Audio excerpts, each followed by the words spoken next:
I'm Kristin Anderson. Welcome to Most Amazing Woman. We are going to gather around the virtual campfire and hear each other's powerful stories of transformation. Join me. This is Courtney Bohlman. Today we are talking about forgiveness and compassion. Compassion, this last weekend at this local retreat, we were identifying like what really makes us special. And compassion was one of the things that came up for me in that circle, and it's really what's allowed me to be so powerful at what I do in my spaces. It's like anybody could bring literally anything to me, and I could hold them in compassion. Do you have a story that you can share with us that leads you to an aha moment when you really discovered the depth of forgiveness and compassion? Yeah, absolutely.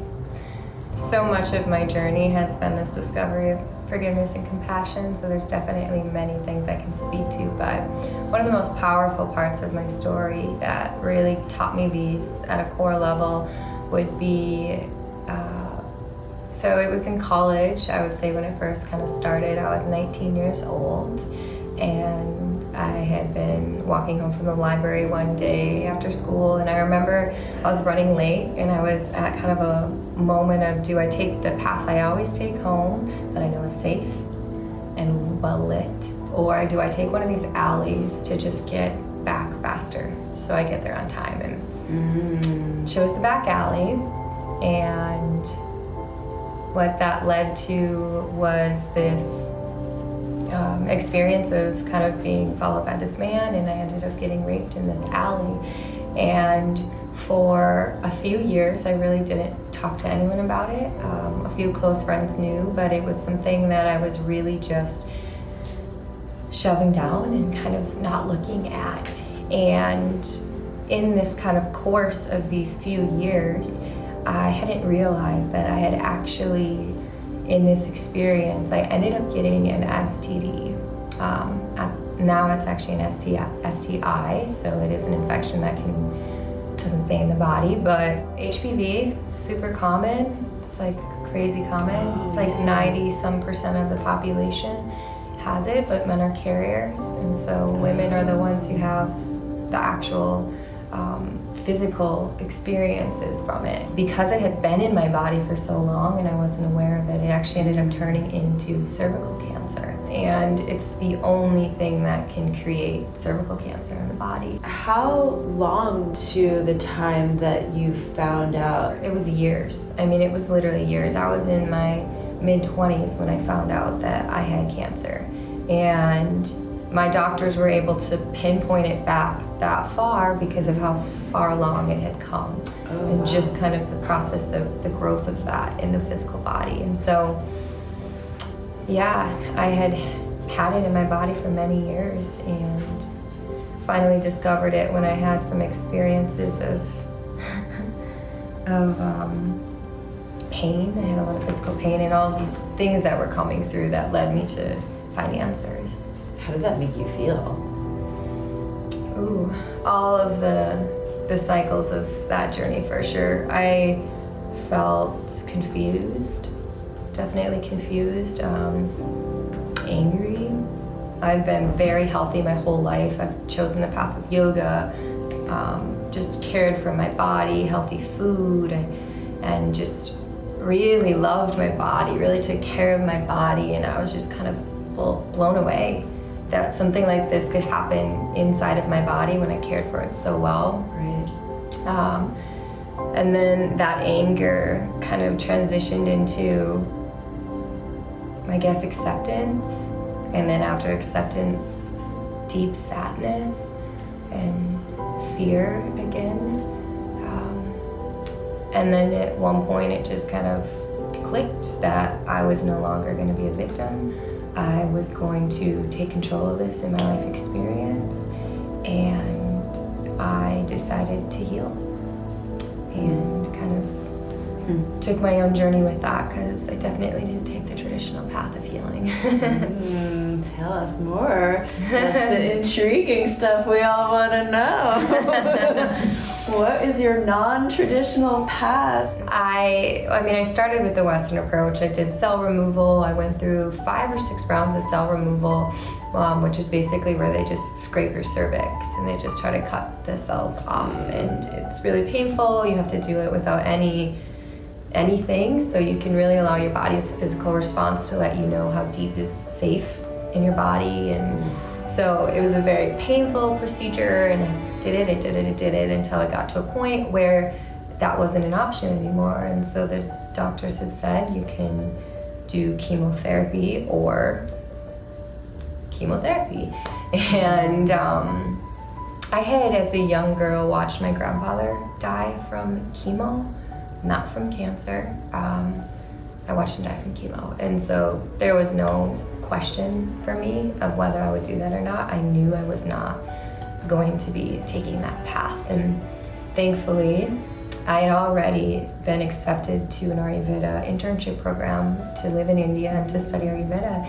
And I was on this wait list, and it was like a whole process. But then the timing was absolutely perfect, because I had hit this choice point of to do chemotherapy or to take a different route. And I had already had this plan to move to India in 2 weeks and to take this Ayurvedic healing journey. And I just knew that it all aligned for a reason. And I decided to stick with that initial call towards Ayurveda. And I ended up moving to India and did a kind of a joint, both as a student and as a person, healing. I did the journey, and I didn't tell my doctor, my teacher, when I arrived. He was just my teacher at the time, and I sat down with him, and the first meeting he took my pulse, and then he looked at me and he said, "I hope I'm not the first person to tell you this, but you have cancer in your body." And for me, I know. And for me, it was that. It was like, I knew I was going to be okay, because if he could tell in a single moment that was in my body, I knew from he your could help pulse. me. Yeah. That's incredible. Mm-hmm. Yeah. To be able to pinpoint cancer like that. Wow. Yeah. And he was your teacher. And he was my teacher. And then he became my doctor. Whoa. So it was a really beautiful journey then, because I got to implement everything I was learning on myself.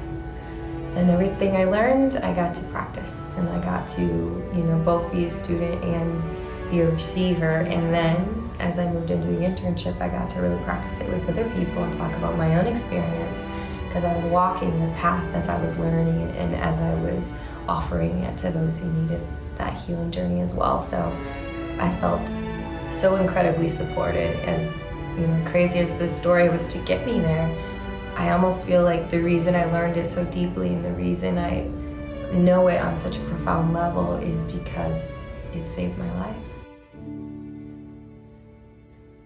When did this guy in the alley come back to haunt you, and how did you deal with that? Even as I was kind of on the healing journey, I just kind of pretended like I didn't know how it happened. I didn't know how I got cancer. I didn't know, and I really wasn't ready to look at it yet. I just had to focus on healing. And so every time it even crept into my awareness, I shoved it back down. And I know, as the path I walk now, that keeps it in your body, and it only allows all of that to grow and expand. But I just wasn't ready at that point to really do the deep work to heal it at that core level, to transition fully into forgiveness and compassion. But that definitely came after the healing of the cancer, when I had that space and capacity to really look at it, because I teach people, your path is to support you, it's to help you learn what you need to learn. And at some point I became a hypocrite as I taught things that I didn't, at a deep, deep core level, allowed to be a truth through all of my experience. I allowed it to be a truth through most of my experience. And that was the one realm that up until about 2.5, 3 years ago, I didn't really do the work, deep work for it. Do you remember the moment when you found forgiveness, or was it just kind of the movement of the clock, like, there it is? It was, I mean, a little of both, but there's definitely a moment.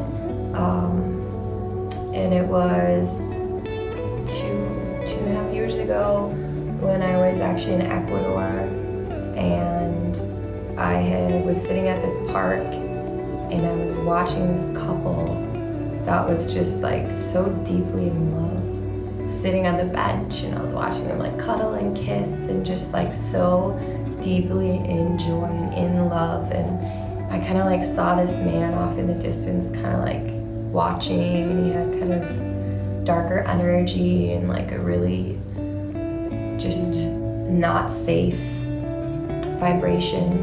And he was like watching them, and when they got up, I just kind of went up to them and I just told them, you know, I just was witnessing this man, and just kind of be careful as you leave. And then after they left, I like sat down and I really sat with it, and I like sat with looking, and I was like looking at that man, and I could feel his pain, and I could feel like just the weight of his life and his stories and his experiences, and it just like bloomed in me, this feeling of compassion for him and his life and his pain, and it just then instantly flipped to that man in my life experience, and I was able to really see it in a different lens than I had carried prior. What would you tell other women if you could guide them? What I've really come to understand is this like core understanding of just the way that life and the universe and spirit is supporting us always. And I know that can sound really crazy in those moments, like rape and cancer and all of the things I've talked about today. You know, how could we possibly have compassion for someone who harmed us in that way? But it took me through this kind of whole life journey, this one moment, this one incident. And as I've gotten older and the work I do in the world, I've gotten to look at it again and again and again, and all the layers of all the healing that we do, and how many times it arises and comes up for us. And I've done a lot of work around it and understood that, you know, who I am today was co-created from all of these experiences that I've had in my life. And a lot of what I teach is compassion and forgiveness. And so I've taken the time to really look at this experience and to hold compassion for the soul who did this, knowing that only a being who is in a lot of pain, who is hurting, who is suffering, has the capacity to harm another in that way. I think the forgiveness was easier to come when I was able to move towards gratitude in its own way, because it taught me so much about who I am, and it led me down the path I'm on today. It led me down a healing journey. It led me to find Ayurveda. It led me to so much of what I do in the world today. And so, yeah, it's been a journey, and it still comes up sometimes, you know, like those stories and those experiences that we think we've healed, and something can trigger it, and then it's like, oh, there's a little more work to do, there's a little bit deeper to go here. What I've realized on my journey is that the hardest moments prepared me to become who I am. And for so long, I've really felt like, you know, everything was happening to me. You know, this happened to me, and I'm a victim of these experiences, and you know, why am I not being supported? Why am I not being loved? Why is this happening to me? Poor me. My God. Yeah. Why? Yes, I'm a good person. I'm Why? a good person. I care for my body. Yep. Yes. And it was that just finally, the more reflection, the more I looked at my story, the more I looked at my journey, the more I looked at what I've learned and how far I've come, I was able to finally see that nothing was happening to me, and everything was happening for me. And I think that's the shift. I think that's the shift from being the victim of your life and being the leader of your life, being a co-creator, Because granted, I don't believe it all has to happen, but the fact of the matter is that these things do happen. And so we can be a victim to them, or we can look at what can we learn from them? How can we become more because of these experiences? How can we grow stronger but also softer? How can we have, that strength in knowing we can get through anything, but also that compassion and that softness to know that we can also love through anything. So it's both sides, because often I think we talk about the strength. I'm strong because of this, I'm stronger, I'm a survivor, and I've never even taken ownership. Like, people are like, oh my God, you're a survivor, and I'm like, I'm a thriver. Like, I'm just yeah, and it's not just the strength of the story, but it's the softness, it's the masculine and the feminine. We go stronger and we go softer through all of the journey. Yeah, so that transition to understand that life is happening for you, not to you. And there's the deepest blessing and the biggest wealth of wisdom available in everything we've gone through if we are brave enough to look at it, look for it, and integrate it. How did that form the foundation for the work that you do now? I think that the compassion piece and this ability to understand that hurting people hurt others, and the story and the pain in the individuals on the planet and also our collective as a whole. Having done social work, and I just led a path that let me see a lot of the truth of what people were experiencing, and like truth of the human experience that is also weighted with a lot of pain and a lot of suffering and struggle and all the things. And the schools really birthed as this like deep knowing that right now, the way that the world is and the way society is, that this pain and this suffering, quote unquote, is a part of the human experience. It's part of the journey. But how can we handle it? How can we cope? How can we understand it, integrate it, heal from it instead of be trapped by it? And that brought me back to the understanding as children. If we could learn as a child how to process our emotions, how to process our experiences, learn social interaction, learn about spirituality, learn that we are all connected, and your pain is my pain and your suffering is my suffering. And like, if we could learn this as a child, how would our world change and transform? And that was the like birthing, was like that ability to witness what was happening in the world. And as much as I feel called to serve adults through all of this as well, the deeper way to do this work is to start with children, because then they don't have to do all of the fucking work we're doing. Like, they just know it and they understand it, and they get a leg up. And our school systems teach the mind, they teach the intellect. It's focused on one realm of our being only. Right. And we are so multifaceted, social, emotional, spiritual, physical, all of the realms, and the intellect, of course. Right. But our school systems teach us to live in our mind. It teaches disconnect. It teaches us not how to process our feelings, but to power through with the strength of our mind. And I taught in that system, and it didn't work. And I tried you were to a change. teacher. Yeah. 10 years in all forms of teaching, whether that was public schools, spiritual schools, new birthing schools. Like, it was this journey to try to teach children to be a whole being as a child. And I was really struggling to find grounding in the States. And I would work at these amazing schools, but they'd only make it a year, 2 years, because we wouldn't pass the state testing and we would lose funding. And it was like all these things because the United States isn't supportive fully yet of the transition of our school systems. So the birthing of these schools was just this supportive path of like finding myself at this education symposium that I really, at that point in my life, didn't feel like I belonged at. It was like a last minute opening, a speaker canceled, and I knew someone who was like, you need to step in, and that's what landed me on this space, and to speak about what I was doing at just as a school teacher at a spiritual school, and trying to integrate the whole being, and then listening to these speakers from Africa, and listening from they're pouring their hearts about the needs of their children, and the needs of education, and the needs of a different form of education that wasn't violence-based and that wasn't through fear. And just everything in me was like, yes, like this is it, this is the next thing. And I remember just weeping, literally like snot. I'm like, wow.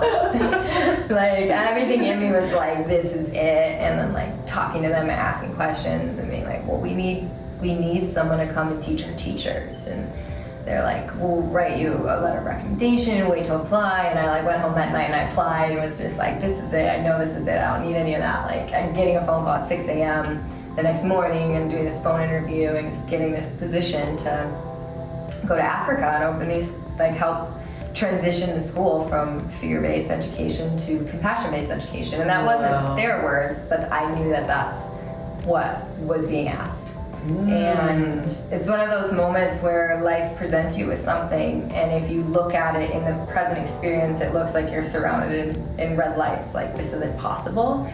But if you can just say yes and trust, all of the movement allows and all of the doors unfold. And like I had a job, right? I was teaching at a school. I was also teaching at a spiritual community. I had rent to pay. I had a dog to take care of. I had bills. I had all these things, and this was going to be an unpaid position. And it was like, you know, everything in my brain was like, this is impossible, but everything in my being was like, this is it. And talking to my school and them being like, oh, we have a teacher we want to trial train, we can step in, and talking to my other community and being like, we'll pay you while you're gone if you just keep answering your emails. Like my landlord literally being like, we so believe in what you're doing, you can keep your space for 3 months rent-free while you're gone in Africa doing this work. And my parents taking my dog, and it was just like green light, green light, green light. Everything was like supporting me because I said yes, and the like core essence of my being, yes, this is what I'm meant to do. And it was just like, and then found myself in Africa, met these beautiful beings, these children in a refugee camp without parents and food and home and all of it. And this very contradicting life experience of seeing the most suffering I've ever experienced in my life and the most joy I've ever experienced in my life. Because this was their life experience, so they could just be in their life. They could just be. They could laugh and they could play and they could just experience life because they accepted the reality that they had. Versus, you know, in America, we just have all these things that almost create stress in our experience because we're so attached and we need more, and it's just like hard to just be in our life experience. And so, yeah, just feeling really called to serve these souls. And that's so cool. So what do they teach? How's it going? What do the teachers teach? Yeah, I mean, so a big part of the transition was just teaching compassion-based education, teaching them to allow children the space to find their own voice, teaching outside the book, teaching outside the classroom, right? It's like, instead of drawing a picture of a tree on a chalkboard, let's go outside and let's touch a tree. Instead of like learning about these things in our minds, let's experience them in life. And so I really taught them to give themselves freedom as teachers. So when you feel inspired to teach outside of a lesson plan, to trust yourself and to go and to take them through the camps and to teach them everything you were teaching them, but through life experience instead of through a textbook and through the mind. And so that was a big part of it, was like freeing them up to teach beyond, and a lot of the books I had donated, right? So they were American textbooks. They were our way of teaching. So it's like giving a guidebook without being trapped by the guide. Right. And like, so teaching them the freedom of trusting themselves. But a big piece was compassion, teaching them to understand the emotional experience that these children were going through, and like understanding that these children are starving. These children are dirty. These children didn't have a good night's sleep. They often don't have parents. They don't have a home.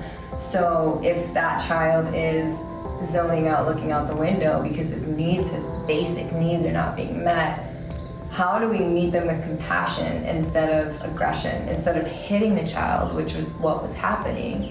Like hitting the child, how can we communicate with the child? What do you need? How would you be more engaged with this? Like, what can I do as a teacher to support you as a student?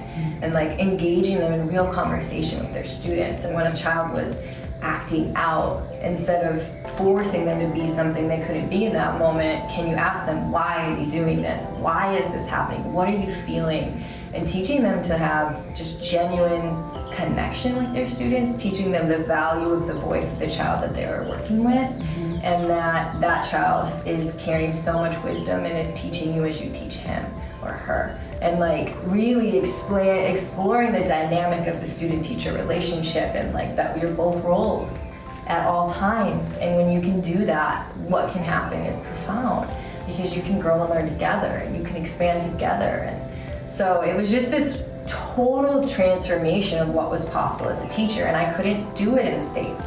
I didn't fit the regulations I was being forced into. And so when I had the freedom to explore this way of teaching and education in a system that had no structure, it was able to really become something beautiful. And that was kind of like just this really profound experience of like, okay, this is possible.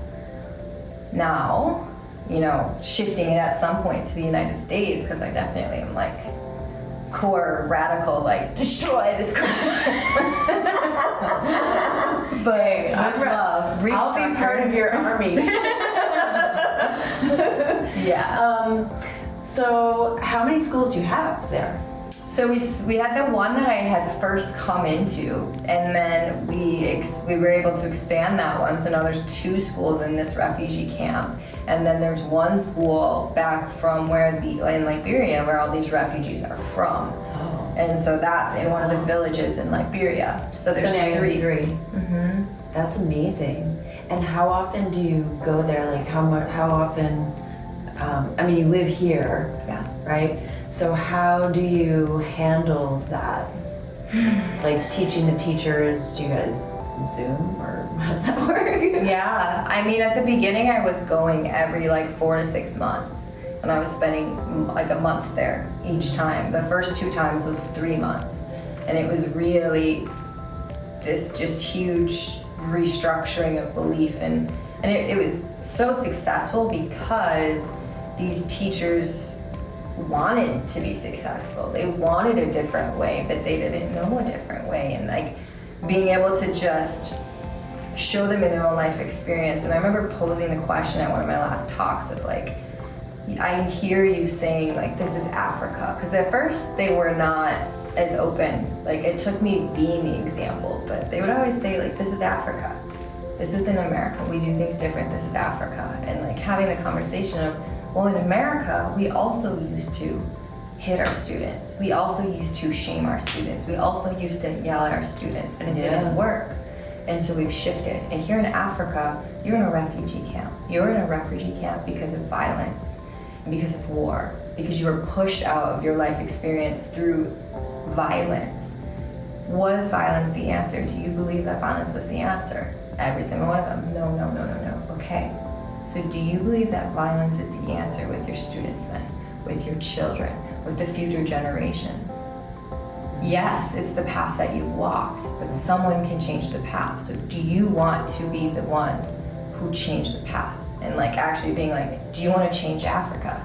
Like, you're inspiring me. I'm like, I'm going to Africa. I'm going to teach the kids. How much fun. Yeah, it was like divinely channeled. Like I remember just being like, do you want to change Africa? Do you want to be the change in Africa? And having these teachers stand up, these huge African men that I was still slightly frightened of, right? Stand up with tears on their cheeks saying, I didn't know. Oh my God, Like, I I didn't make me know. cry. Yeah, and for them, like one of the ones I saw that like gave this child a bloody nose the first day I was there, that totally derailed my entire belief in self, and that's its own journey. But for him to stand up and be like crying, I didn't know, but now I know, and I will change Africa.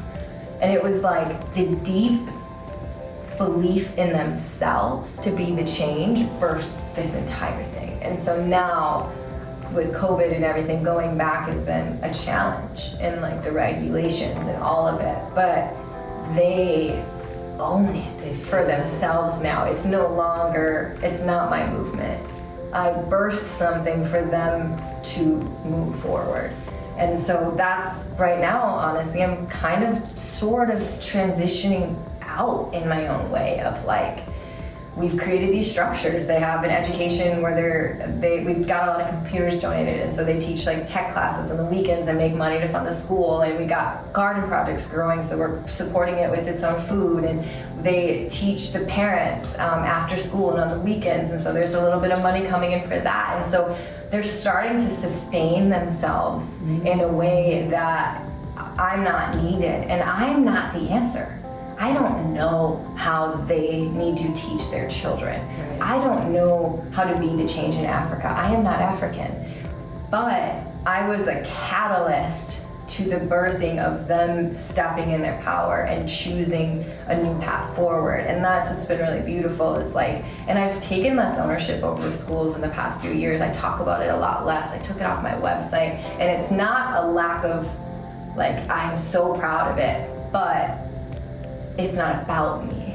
It's about, and I didn't know. I had no idea what was happening when it was happening. And honestly, I'm processing it right now. I'm like, holy shit, that is what was happening. Like, that is what I was. I was just this moment. You were like a possibility. You showed up as another option of how to be that they had never seen before. Wow. Yeah. And they are running with it, and they're teaching other teachers, and it's transforming.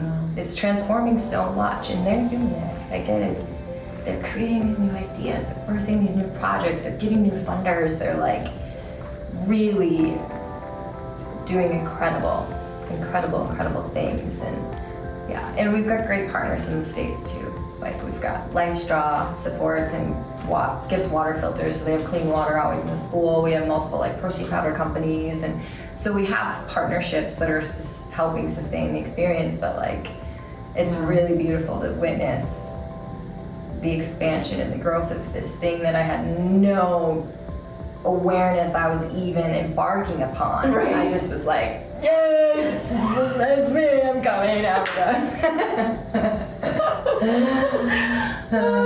That's amazing. Yeah. What a wild journey. Yeah. You are on a journey, girl. Wow.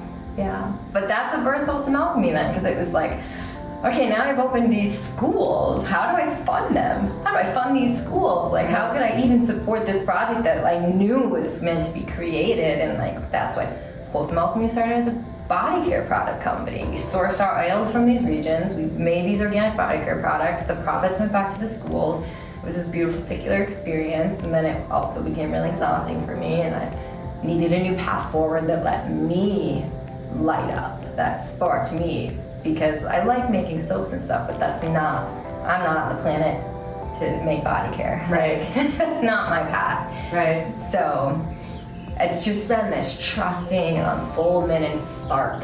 Every time I felt lit up, I listened and I stepped and I moved in that direction, and then something new presented itself. Until where I am now, where it's like all the little paths have come back to this point of connection, and it all makes sense, and like everything I've done is birthed into Wholesome Alchemy, into these retreats, into these offerings, and it's like this completion that I know is never really a completion, because it's continuing as long as I continue to grow and expand, right? Right. But what school were you working for here? I haven't taught in Florida, because I haven't been in Florida too long. But when I was in Colorado, it's actually no longer a school. It didn't survive. It didn't make it through. But one of the schools I worked at was called Elements Academy. So it works with the 5 elements of a child: social, emotional, intellectual, spiritual, and physical. And it taught, it was really beautiful, and it taught spirituality and the concept of like, there are many religious paths and there are many teachings, but so many are the same. And so like teaching all of these possible paths, and then allowing the children to recognize the connection, allowing children to recognize the truth that all of the pathways were leading to the same place, and like just kind of guiding their exploration to understanding. And yeah, it was really special. And then the last few semesters I had my own pods. Like during like the beginning of COVID, I just had my learning pod. I had my first graders that were just my students, and I got the freedom to really play and explore and expand with them until the schools opened back up in Colorado. And then they went back to public school. But yeah, and this was all in the middle of the work in Africa, and it's all very, my path is not linear, and it doesn't really make sense to people. And I'm like, I was a school teacher for 10 years, and I lived in India, and I lived in China, and and everyone's like, how did you draw this? You're 33, and I'm just like, so much is happening at the same time, and then I'm like, so it's, right? Yeah, but I see it. I can see it. I see the path. Yeah. Very clearly, actually. Yeah. And it's really quite beautiful. Yeah. Yeah, to see how all the different things create the weave. Yeah. And the fact that it's come back to adults now is so interesting, because all my education is with children, and not necessarily teaching an education master's isn't just children, but in my brain, it was children. I was here to serve the children. I was called to the children, and that was so much of the beginning of the path. And I think that the children are a lot easier to teach and guide and support than adults. And when I started to transition to adults, I was so afraid I couldn't do it. I was like, oh my God, like, they're not children, this is harder. And it was harder, because we have our beliefs and our perceptions and our stories. Right? Because at the core of every adult is a child. And that's it. And it's like, okay, let's go back to like, where is this pain coming from? Let's look at it from an elevated state and not just sit in it, because that doesn't actually help us or heal us. So, right. And now it's the path with adults, and that's been really glorious and beautiful and unknown and unexpected. But I'm so capable of holding adults because of my work with children and my compassion with children, and all the tools I learned in that part of the path prepared me to work with adults in a really profound way that most adults aren't used to, because I'm used to working with children, and we need to be almost treated like a child and held and loved and nurtured through this process of self-discovery and unbecoming to become, and the whole thing. It's like to be held in love and compassion and all the things I developed as a school teacher. Thank you. That caffeine had me a little more chatty. Yeah, you did good. But I feel like I was realizing things as I was speaking, which is always so fun. Yeah. Like realizing some of the circle, some of the path, and the clarity of, like, I've never processed that I was a catalyst. I've never processed before that I was just this like opportunity of something different that they were able to then create with and become into, and that makes sense why I've felt this, like, it's ready for me to step away, it's ready for me to, because so much energy goes to holding, but they don't really need me there, and they've grown into it now. And you can put your attention and trust somewhere else and expand something else. Yeah, that's really cool. Yeah. That's very cool. It makes me feel a lot better about it, that having this realization, because I was struggling with stepping away. I was struggling with, no, I wasn't giving up on anything. I knew like that wasn't the energy, but it's hard to not feel like there's some degree of me like failing them or something for stepping away. That was, you're not there and you can't be there and be that support. Yeah. So I'm grateful to have this realization, because it feels a lot better to trust myself to move on and trust them. And trust whatever they want to do, whatever they want to create, because I always knew who am I to like come in and You have to do it this way. Yeah, that's colonization. That's what the white man's done for so long, and I never wanted to do that. I've always wanted to serve. And I can see that that really was an act of service, everything that happened. And so I'm grateful for this conversation and the realization of that. Nice. I'm glad that you were able to receive something from it. That's cool. That's very cool. Well, and I'm sure that everyone watching will get some receiving too. This most amazing woman, Courtney Bohlman. There she is.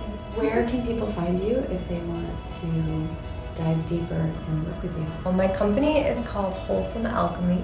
So you can just go to wholesomealchemy.com. We have lots of incredible transformational heart-based retreats, and we do the work. So definitely join if you're willing to do the work, if you're willing to look at the past and the stories and lift them into the light and learn all the teachings and the blessings and the gifts and everything from that. And then I'm on social media, mostly on Facebook, but I also have an Instagram, so you can just find Courtney Bohlman. You can also find Wholesome Alchemy, my company, as well. So Awesome. Thank you. Thank you.